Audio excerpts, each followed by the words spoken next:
Buddhism and Vedanta. The Vedanta philosophy is the foundation of Buddhism and everything else in India, but what we call the Advaita philosophy of the modern school has a great many conclusions of the Buddhists. Of course, the Hindus will not admit that. That is the Orthodox Hindus, because to them the Buddhists are heretics.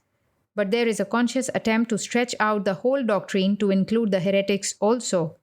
The Vedanta has no quarrel with Buddhism. The idea of the Vedanta is to harmonize all. With the northern Buddhists, we have no quarrel at all. But the Burmese and Siamese and all the southern Buddhists say that there is a phenomenal world and ask what right we have to create a nominal world behind this. The answer of the Vedanta is that this is a false statement. The Vedanta never contended that there was a nominal and a phenomenal world.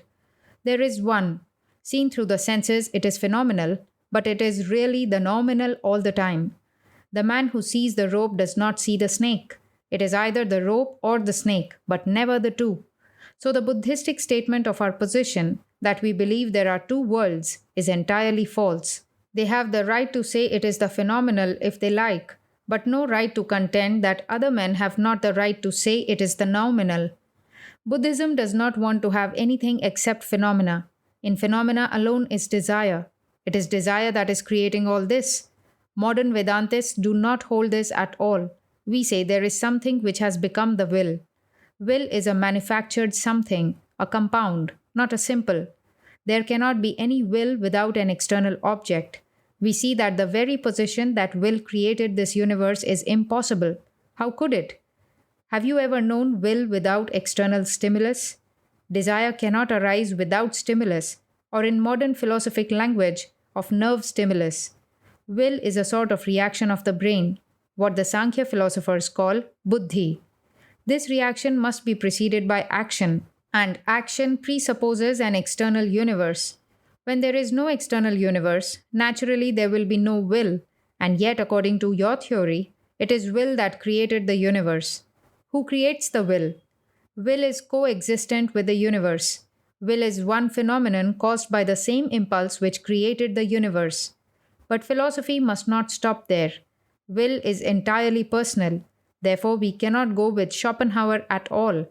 Will is a compound, a mixture of the internal and the external. Suppose a man were born without any senses. He would have no will at all. Will requires something from outside, and the brain will get some energy from inside. Therefore, will is a compound, as much a compound as the wall or anything else. We do not agree with the will theory of these German philosophers at all. Will itself is phenomenal and cannot be the absolute. It is one of the many projections. There is something which is not will, but is manifesting itself as will. That I can understand. But that will is manifesting itself as everything else, I do not understand, seeing that we cannot have any conception of will as separate from the universe. When that something which is freedom becomes will, it is caused by time, space, and causation. Take Kant's analysis. Will is within time, space, and causation.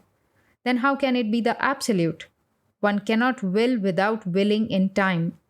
If we can stop all thought, then we know that we are beyond thought. We come to this by negation. When every phenomenon has been negatived, whatever remains, that is it. That cannot be expressed, cannot be manifested, because the manifestation will be again will.